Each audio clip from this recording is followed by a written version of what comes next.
It's a lovely morning in the city of Abuja, the FCT. Yes, and we're here again to educate, entertain, and make your day more enjoyable on Good Morning Abuja. I am Pamela Zamfara.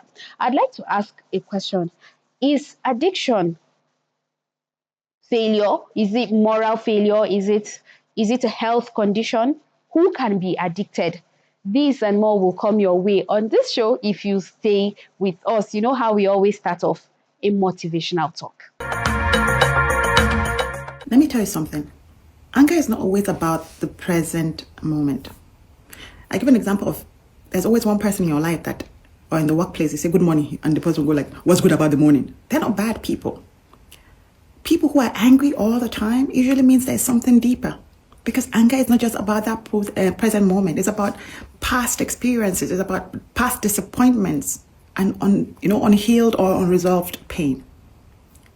So when people hold on to that kind of pain for a long time, it can be explosive. So the thing is, healing starts with awareness. Be aware of the fact that if you're angry all the time, it's a signal that all is not well. It's a signal that you've bottled up so much for over a long period of time, and it's coming out as frustrations, irritations, and explosive anger sometimes. So look within yourself. If you're angry all the time, Kulu, there's a reason you're angry all the time. You're not mad. You're angry all the time because there is something bottled. There's something deep within you that you're carrying. And I think it's time to let it go.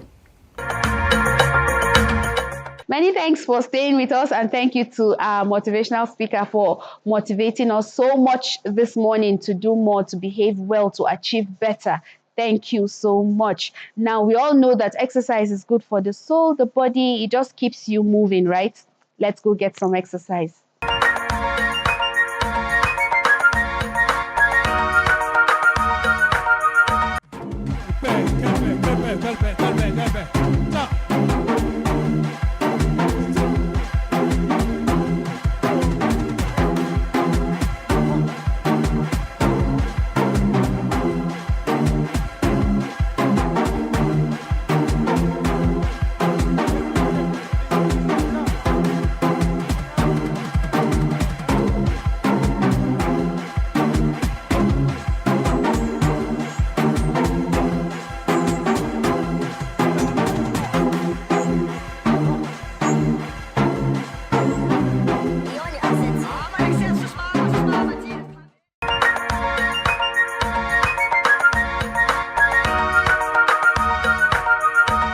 From that exercise segment, hope you joined in. I saw a little moves, that I'll be trying later on when I'm off this chair.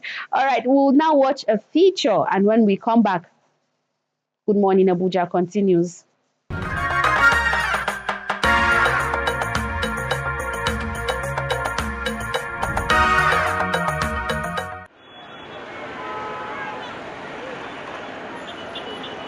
Change, they say, is constant, and no country or person is exempt from the wave of change.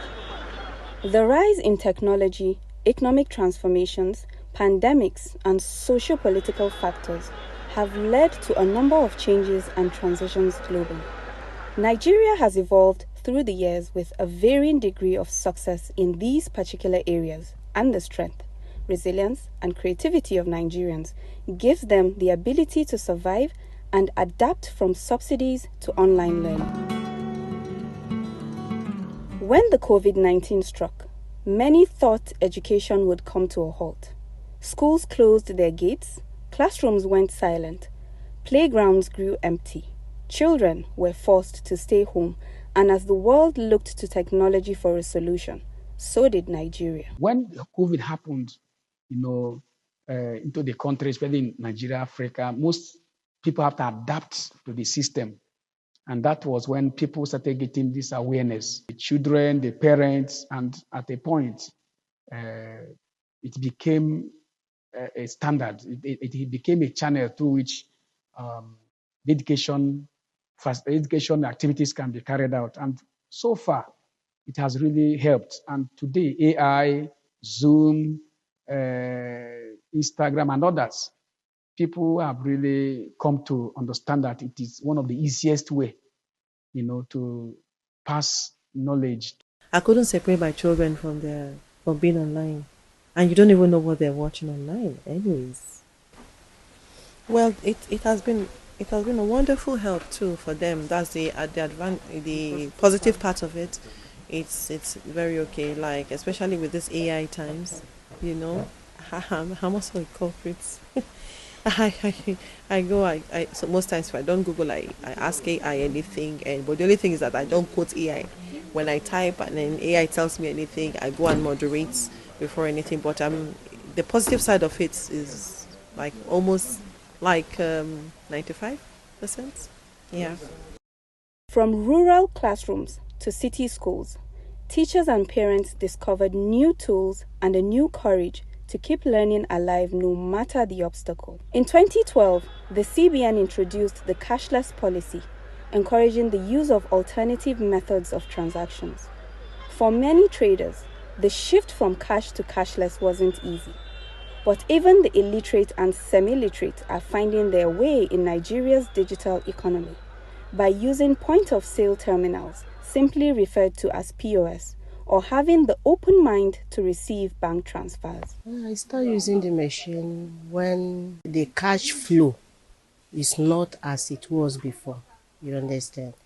So we have to apply for a machine that we'll be using. Although before we were using only bank transfer and cash because there is a lot of cash flow then. But when after the COVID and the cash is not as it was before, then we apply for POS machine. That's how we started using POS, and it has been going. Across Nigerian farmlands, from the savanna of the north to the wetlands of the south, the Bureau of Statistics estimates that there are about 38 million smallholder farmers in Nigeria. With a growing population, climate change, land tussles, farmers face a new kind of uncertainty. So the need to adopt new or modified farming practices is more of a necessity than a choice. We all know that the whole world is battling with climate change, and as a result, the rainfall pattern is no longer as it used to be. So as a result, you discover that you can no longer predict which season you're supposed to plant, and even you cannot even predict the harvest that you're supposed to get. So as a result, we've seen a decline in the output that farmers usually get. For every Nigerian, change carries a different meaning. Sometimes hope, sometimes fear, but always a call to rise. Surviving in a changing Nigeria is not about endurance. It's about transformation. It's about the ordinary Nigerian doing extraordinary things, adjusting, innovating, and believing in a better tomorrow.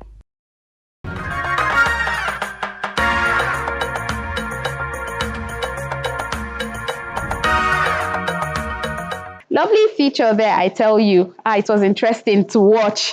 Okay, now we'll go on a short break. When we come back, Good Morning Abuja continues.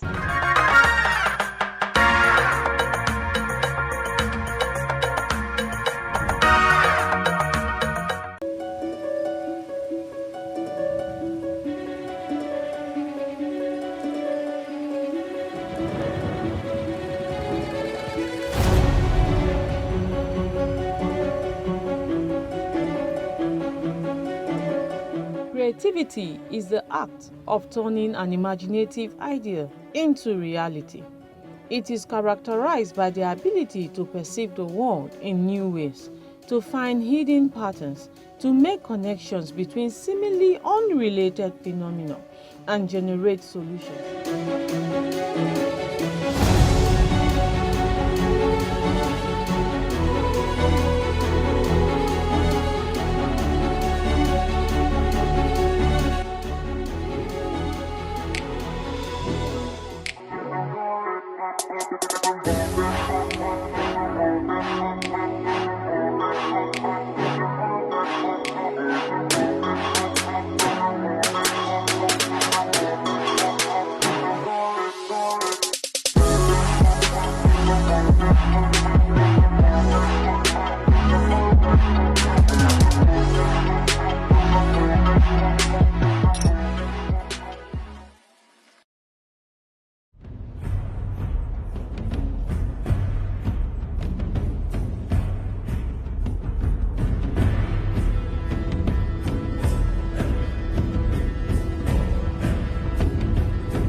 Have you ever stood in a museum, gazed upon a priceless painting, and thought to yourself, I wish I could do that?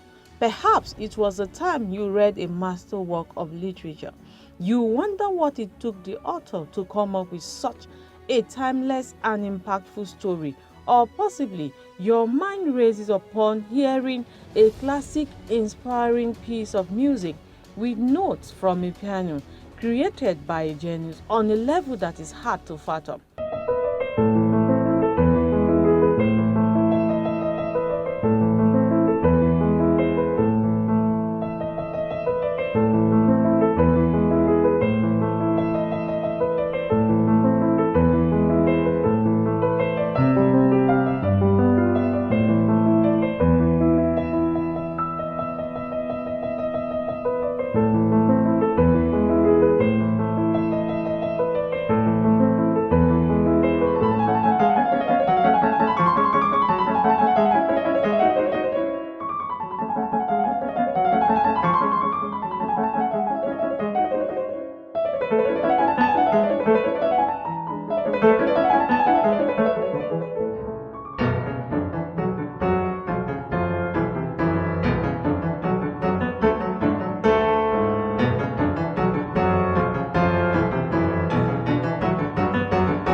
No doubt we all share a story of creativity, whether it's of a well-known artist in any number of disciplines or something closer to home, such as a fellow student or co-worker. There's always that idea or new creation we wish we have thought of. Maybe it's not in the area associated with being creative, but we all possess the ability to create and to make something new and valuable.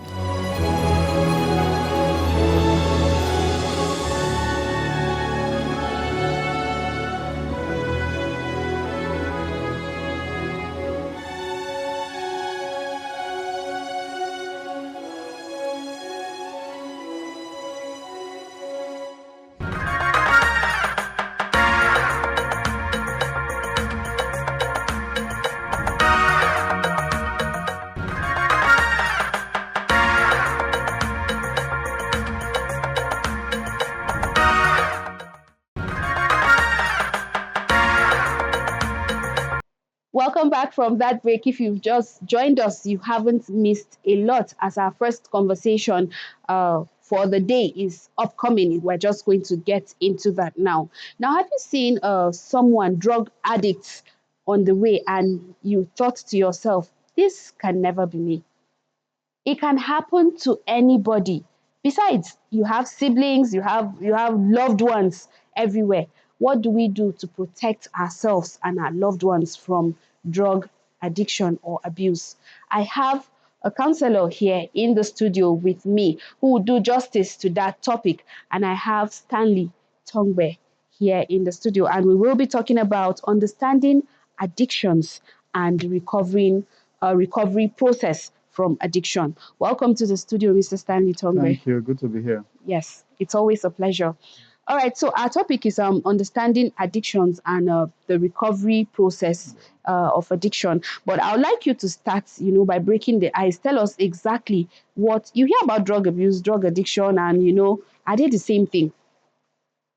They are not the same thing, but they are very close. Okay.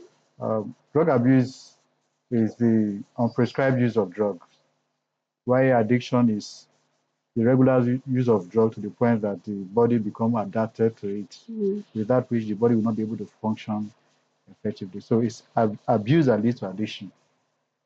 But Okay. addiction is not necessarily abuse. Abuse. As it were. Yeah. Okay. And alcohol use. They're all in that. Different kind of addictions. Okay. They depend on the context. Okay. The alcohol, the other substances that one can abuse. You can even abuse some good things. You can abuse food. When you abuse food, it becomes gluttony. Yes. So there are different things you can abuse. When you're talking within the context of drug abuse, we're talking about the unprescribed use of drugs. Okay. Okay. So you see smart people, good people, still fall under this category, drug addiction. That's what we're talking about. Yeah. You see that this person is too smart to fall into this kind of thing, or this person is so kind and good. What causes this? Is it would you say is weakness? I can't outrightly say it's a weakness. Okay. And just like you said, smart people, dull people, even very intelligent people can fall victim of It can just addiction. happen to everybody, It can happen right? to anybody. Okay. Some people even fall into addiction unknown to them. Oh. In the process to feel good or to just get yourself off some certain things, you find some things that make you feel good. In the process, your body system becomes so addicted to it. I wouldn't want to mention specific things, but at some point, I've been so used to normal soda drinks that if I don't take a particular one, I don't feel okay. But with time, I researched that because of the sugar content of it, it's not good for me. It's not even good for you. So that information alone helped me to say, no, I need to cut the use of this particular soda drink. Okay. So people who get addicted, they never set out to say, I don't care. There are people who care about themselves. They started using something that made them feel good, but over time, their body become adapted to it and its harmful effect comes to them.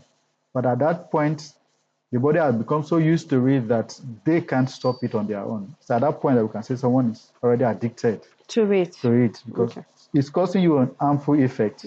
You can't stop it by your own because the body is craving for it.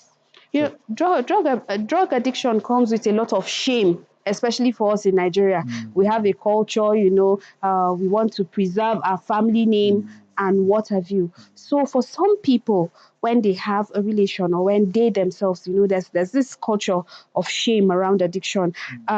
Sometimes we pray it away. Sometimes we say it's not our portion, you know, and all of that. What's the number one myth about addiction that you would what are some myths you would have wanted people to know and understand so they don't fall into this trap? There's a general belief that people with addiction are people with mental health issues, but that's not always true. Okay. Or people who are bad people in quotes, there are people who go into addiction. But sometimes some people innocently get fall into addiction without even knowing. Without I'm even sure. knowing. You even I've mentioned seen that. students who, in the company of other students, just trying to get along with friends, take some drinks, and before you know, every time they see the friend, they feel like taking it, without knowing that there's an addictive content inside the drinks. Some people even take some drinks in their homes, just normal household drinks, without knowing that there are some addictive substances in them. Before you know it, their body becomes addicted to it with all the harmful effects that go along with them. So this means that if you see an addict or someone who is addicted to a particular thing to the point that has affected the mental health, people will say they are the one that carry themselves into it now. No, it's not always. There are times unknown to the person himself or herself. They just get into it. To come out, they need a higher level of self-awareness to be able to say, this thing is hurting me. And this thing, I didn't intentionally go into it. I found myself, what do I do? How do I seek help? How do I get help? So it's not always true to say that people who are into addiction went into it all by themselves. It's not always true. Okay. So we all have loved ones and we would love to protect them, or your children or whoever. What are the signs that I would begin to see and know that, oh, something might be happening to my child or something might be happening to my brother that will make me know this might be drug addiction? Are there signs and symptoms? Yeah, there are signs and symptoms, but sometimes it can be very, very difficult to locate. Why I say it's difficult to locate, why some certain drugs can make some people become calm, some drugs can make some people become hyperactive, but what can give you as a sign is when you find out someone who is always very active before suddenly become extremely calm, another person who is always hyperactive before suddenly become calm, you see some level of withdrawal, some level, it goes along with company. You can't do those things in isolation. Most times you see some certain movement because there must be a supply There must be a demand, there must be a supply, there must be a movement of those things around certain people. So it can be very, very difficult to detect until you get to that level where you begin to function with the mental health of the person before we notice. There are mild cases that you may never notice until the person says it. But it is when it gets to that point of interfering with the functioning of the men, when we say in Nigerian context, we say the person is just a colo. You don't. So it's when you get to that level that it becomes so obvious to people that this person may be into drugs because it's talking out of turn or doing some certain things aggressively, unnecessarily, or unnecessarily withdrawn and all that. Okay. So people can be trained actually to understand that if someone is a very active person before is becoming overly withdrawn, you begin to question, are there things? Or if somebody is very withdrawn before, now is becoming too active. So it's not a straightforward assessment. There are scientific ways, there are observational ways that you can. You have to do a test to know whether someone is addicted to certain substance. Also, because of your time, it is difficult. It is difficult to just pinpoint at one that, thing. yes, Okay. observe. Okay. There are psychological means. There are also medical or clinical ways To know. Okay. that Okay. Thank you for someone is that addicted. insight. Yeah. So, peer pressure, trauma, depression. What are the common triggers to drug abuse? Yeah, just like you mentioned some things, peer pressure, certain trauma, and life change events. Again, you may not be able to point out and say this Particular thing. What causes someone to go into one person to go into a drug will cause someone else to become motivated in life. Do you know, as good as a promotion at the place of work, it can make one person to be motivated to go and do research. It can make another person to begin to take some drugs.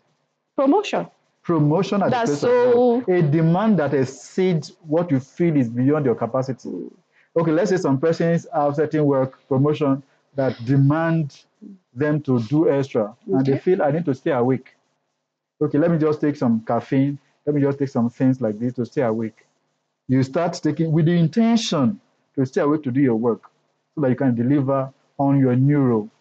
In the process of time, you become addicted to those substances that you thought were just helping you to stay awake, and it affects you. So it is not a straightforward thing. Every individual is addicted. You still have to sit with them in counseling to find out what led you into this. And you'll be shocked to know that some people were led into it by a good thing that happened to them, not just necessarily bad thing. Okay. So we've established what drug addiction is, who can abuse drugs and further lead to addiction.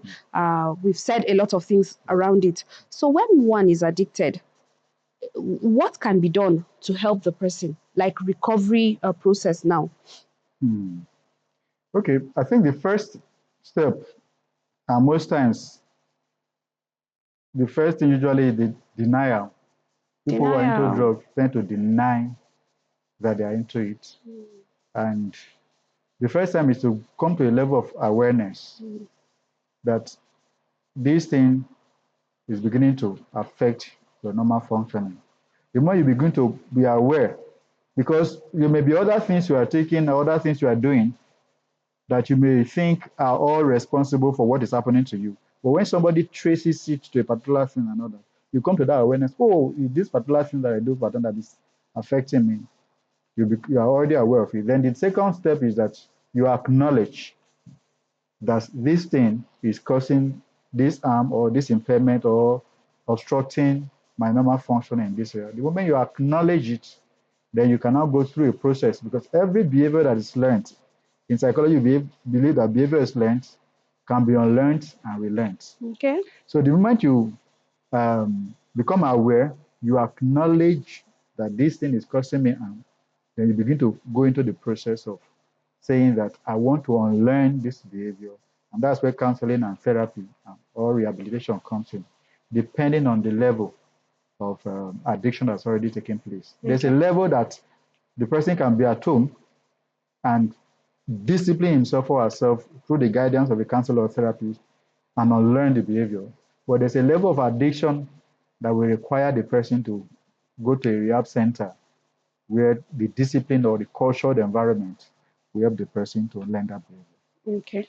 When you said you learn, unlearn, and relearn, my heart just went bing bing. You know, that kind of beat, because it means that one can learn drug use that can lead to addiction, unlearn it, and relearn it again.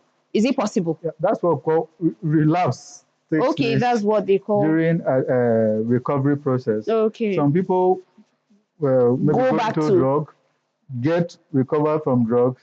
Sometimes again they fall back Wow. into it.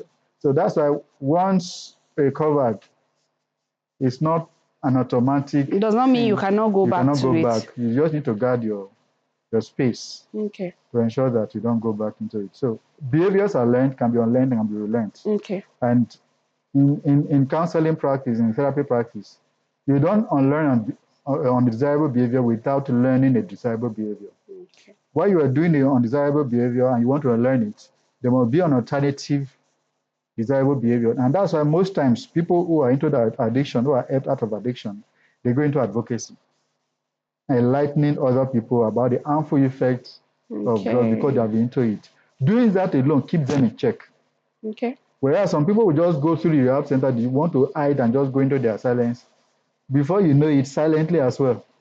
You start again. I'm sure the hiding is because of the shame that society places. Okay, how long does it take for a person to, stop the use of drugs or become clean again after being addicted? There are many factors. There is the individual factor. There is the substance factor. Some substances are very, very addictive, and it also depends on the number of times or how long the person has been into that particular substance. If you have been into a particular substance and you have gotten deep into your system for so long, some rehabilitation take place within 3 months, some within 6 months, some take a year or more, depending on the individual and the level of addiction that already taking place. Most rehab centers, they have duration of 6 months, 9 months, maximum 1 year. Okay. For the rehab process. Okay. Yeah. All right. Thank you so much for that insight. We'll take a pause and go on a break. And while on that break, we would see a feature on banned drugs in Nigeria.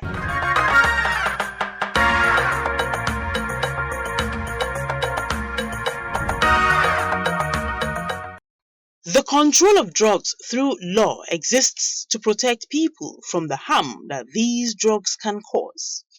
The federal government announced a ban on the importation of 17 categories of pharmaceutical products under the 2005 Fiscal Policy Measures and Tariff Amendments. Despite the ban, these drugs are still used regularly. How are the drugs smuggled into the country? Are the pharmacies guilty? What are the authorities doing wrong? The healthcare need of our population is huge. We don't have enough doctors, we don't have enough pharmacists, we don't have enough trained personnel to meet that demand. Even though, we have a system that can work and we don't have enough manpower, you have to start making concessions. And so you start having to, train and authorize patent medicine stores and chemists and whatnot. The distribution chain is not very tight. So you cannot guarantee, for example, that it's only pharmacies that are selling drugs. You have people peddling drugs on their heads, hawking drugs in the car parks and on the streets, So people who cannot speak English, cannot read and write, how would they even know that you've said something is banned and that it should be recalled? How did they even get the drugs in the first place? If people are educated enough to know that no, this is not a good source for their drugs, then those sources will dry up ultimately. So what usually happens is that NAFDAC notifies all the does a recall of those products so that they are not left in the market. They're returned and they are destroyed. So if for any reason they are out there, of course there are punitive measures that are taken by the regulatory agencies. But then it's important for people to be informed. Of course the prescribers should be aware, the dispensers should be aware, the end users should be aware. usually for pharmacists, the training is such that we are so aware, we are so keenly aware of the risk, the hazards. We're always taught in school that, look, a doctor can make a mistake and kill one person. You, if you're producing, you make a mistake, you can kill the whole nation, depending on what kind of product you're making and all that. So unfortunately, there are many other people who are involved in the whole distribution chain that may not necessarily have that commitment to the ethics of the profession. An African Eye reporter produced a vivid and explicit documentary for the BBC. She tagged Sweet Sweet Codeine on the abuse of codeine, an opiate and prodrug used in the treatment of pain, coughing and diarrhea, which eventually transformed into a drug monster. For benylin with codeine, in itself, there's nothing wrong with that drug. But it was, at a point, it was being sold as an OTC, which means over the counter, as an OTC drug, which means that you didn't need a prescription to buy it. Wow. And people were doing crazy things. The intention of the drug is very good, okay, because the codeine helps to reduce, there's something called the cough center in the brain, so it helps to reduce the stimulation of the cough center so that you are not coughing. So what I don't know is how the abusers do their own research and find out what does what. Before you knew what was happening, people were buying whole bottles, 2 bottles, 3 bottles, and downing the whole thing at once, taking excessive doses, having harmful effects, getting high, Similar things happen with tramadol as well. Whether they are still banned, as far as I know, yes. You have a drug like gentamicin. Gentamicin is an antibiotic, okay? It's an aminoglycoside. It's a good drug in itself. But then it comes in different strengths. So you had the 10 milligram, 20 milligram, 40 milligram, 80 milligram, and the 280 milligram. Now, 280 milligram was found to be too high and was causing kidney issues. And so that was withdrawn. It doesn't mean gentamicin in itself is bad. Other strengths are still very good, are still very efficacious. You have rosiglitazone, which is a diabetic drug, was eventually found to be quite harmful, and was stopped. I remember there was a case with Novalgin, Novalgin. There was a temporary ban for about 2 years of one of the components of that drug. But eventually it was found that no. Several researches were done in India and different places to find out and saw that no, there's nothing wrong with it. So the companies that made Novalgin, you now see NGC Valgin and stuff like that, because they've now rebranded it and it's the same product and it's fine, it's safe. I think NAFDAC really is trying, with curbing the entry. The trouble is, what of the ones that are already in the system? I think that's where the challenge is, especially for things that are freshly banned. Yes. So for many of these drugs, we're talking of things that were banned maybe like 2007, 2009. You're not likely to find them in the system now because more people are aware that they are banned. The abuse of prescription drugs is so rampant and has gone beyond codeine. It has become a disturbing trend among youths in Nigeria.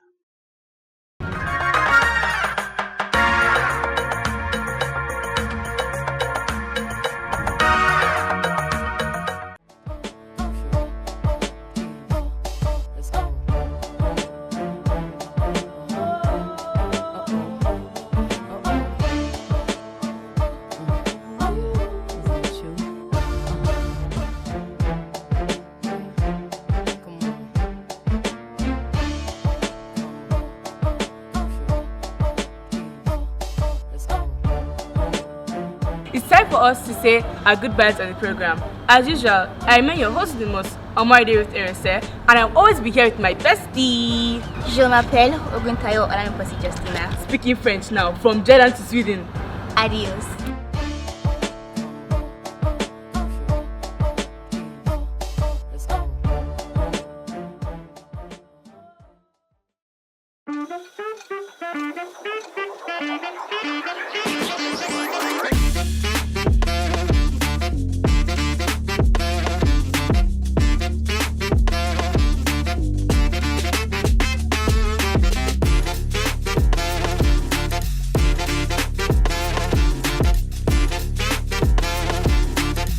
Watching my mom actually help people feed their spirit, their mind, their body, their soul taught me that food is not just about consumption.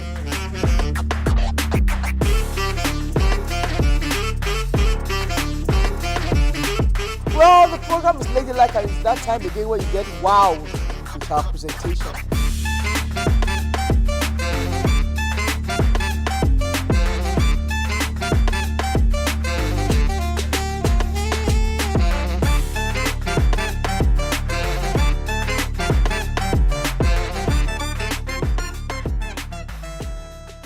Welcome back from that break. It's still Good Morning Abuja. We just watched a feature on banned drugs in Nigeria. I think a lot of other drugs need to be added to that list. Now, before we went on that break, our conversation had taken shape, and we talked about learning, unlearning, and relearning. So, okay, I know I have this issue, and I'm watching this program, and this man is talking about the challenge I am facing. What is the first step to recovery? What's the first step? What's the first thing I should do now? Okay. I think just like we said, from what you have said now, the person is aware I am in this mess. I want to get out. What is the first thing I need to do?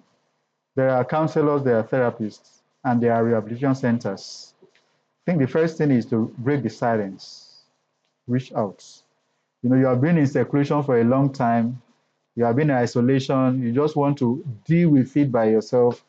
Sometimes you have put a, a demand on yourself that I'm not going to take it today. Sometimes you succeed in a day, but the next day You are back craving. in. You need help, and that's why we talk about seeking help. There's International Day on Addiction and Trafficking. June 26th of every year is International Day on Addiction and Trafficking, where world over people create awareness. You have some free rehabilitation offers during that period. So what I would say is there are helplines. You can access counseling, you can access therapists. Just break the silence, come out of your shell, come out of that secluded environment where you are trying to manage it all by yourself, and reach out to a professional and start the process of recovery. Okay, how private is you said the first thing to do is to reach out to a counselor, and you mentioned other people. Yeah. How private can this be? Because the thing with stigma and shame in society. How private are these people who I am reaching out to? Hope I won't now see my face or my story everywhere. Yeah, that's why I said I specifically mentioned professionals, counselors, therapists who are professionals. And these are people who are under ethical codes of professionalism on non-disclosure. And it amazes you to know that some of the very top people you see in our society, everyday people, have gone through rehabilitation process, professional rehabilitation process. I mean, pastors, imams, politicians, some respectable people in your society at some point have been into and we've that. not even heard of it. You will never hear of it. And that's the emphasis on professional. Okay. When you go for professional help, whether you go through rehab in your home or you go to a center, there's a oath of confidentiality, and that is guaranteed. Should any professional disclose that you ever went through that process without your consent, he or she knows that he's gone for it. Okay. So confidentiality is 100% guaranteed.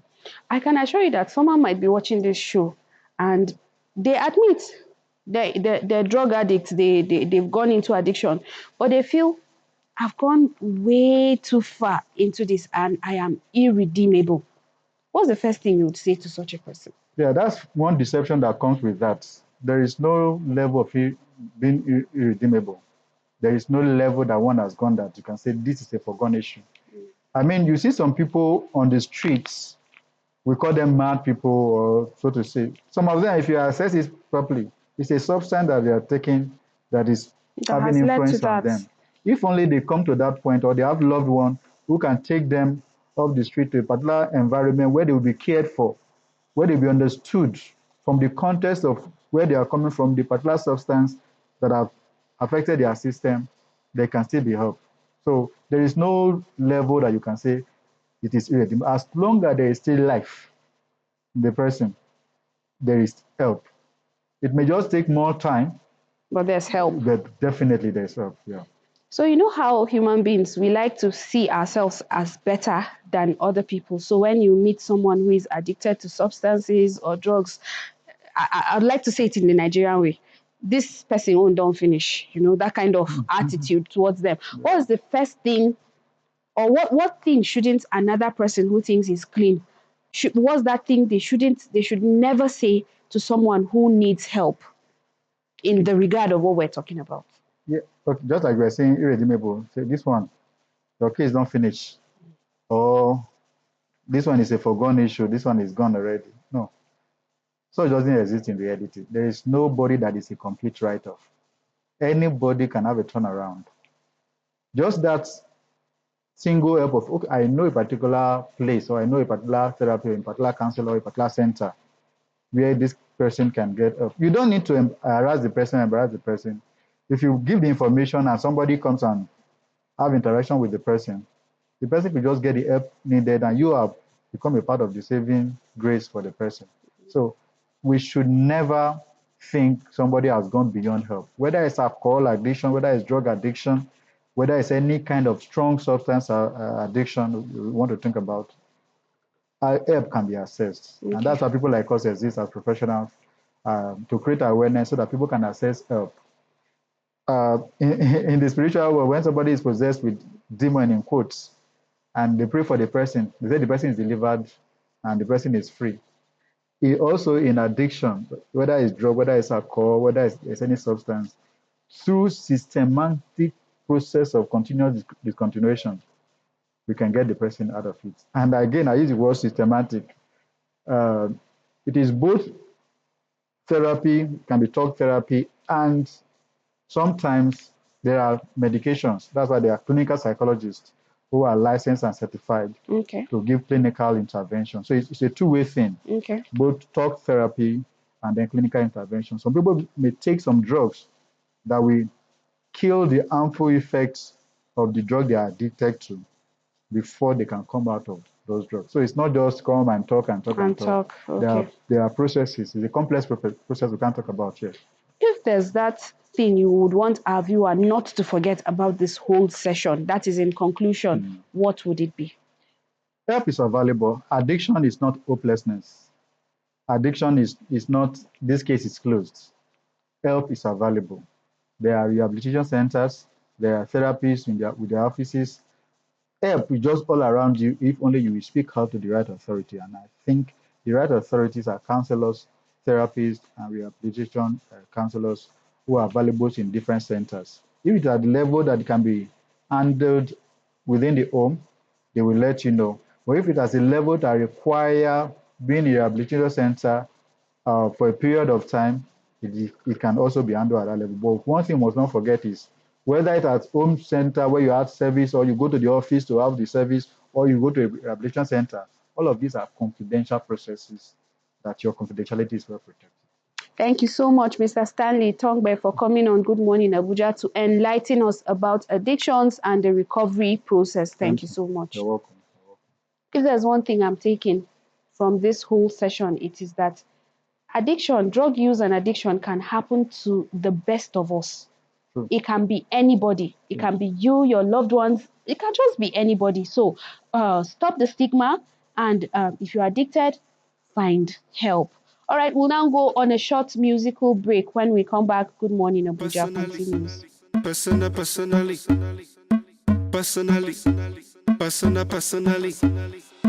Personally, I rock your body. I promise you go home, you won't tell daddy. I give it to you like you never had it. Screaming, church, like speaking Chinese.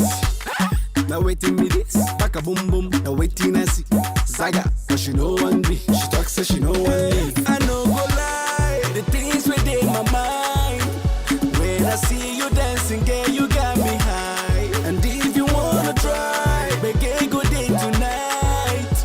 Cause I'm in the mood, as long as you feeling the groove, I deal with you. Personally, personally, I go deal with you. Personally,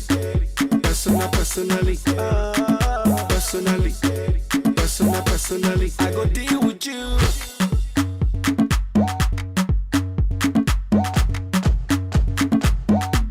I go deal with you. Personally, professionally, I see what you're doing intentionally. Get me want it physically, so give it to me radically. Emotionally, psychologically, you're turning me on biologically, sexually, dramatically. And she talks, says she know what I know go lie. The things within my mind.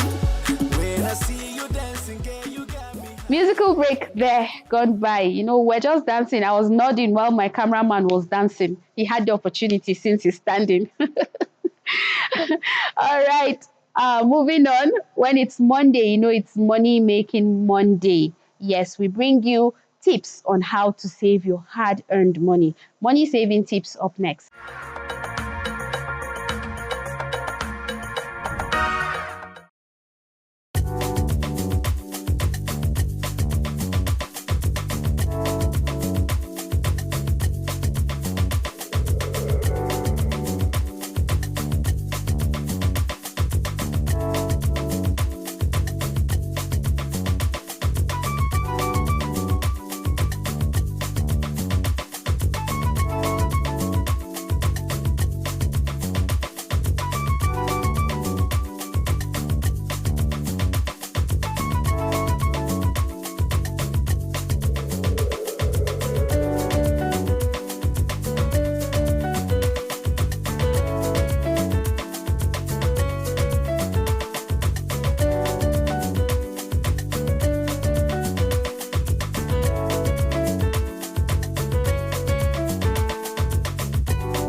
Are you interested in being up to date with the pacey world of sports? Our rebranded Capital Sports is the finest bet for your doing so. So join us every Thursday live at 3 p.m. on NTA Channel 5 Abuja to talk sports for your viewing pleasure. Remember, you can be a part of this #1 sporting program. Join us on the analysis, views and opinions.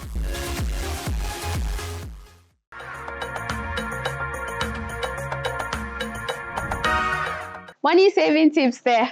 Hope you learned a thing. Hope you picked a tip or two. Now, what would the weather look like? Let's find out together.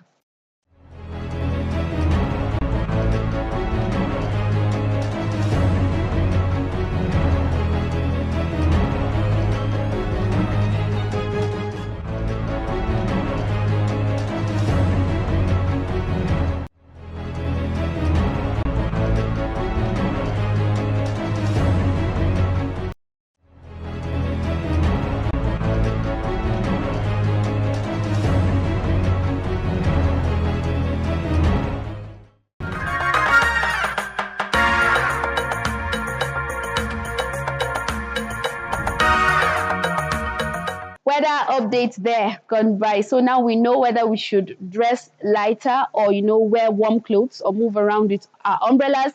There is the weather report. And with that weather report, we come to the end of today's edition of Good Morning Abuja. I'd like to say thank you to you. Yes, you, our esteemed viewer, for watching till the very end of this program. I do hope that you enjoyed it like I did. I hope we educated you, entertained you, and made your day more beautiful generally. I'd like to say thank you to our guest, Stanley Tongwe, for coming on the program too. You made it interesting. Thank you for educating us so much. Now, until we come your way again, I remain Pamela Zamfara, saying you should have a fantastic day, no matter the matter, as we would say it, no matter the stress, no matter the issue, just lay it down, do the best you can, and enjoy the rest of the day.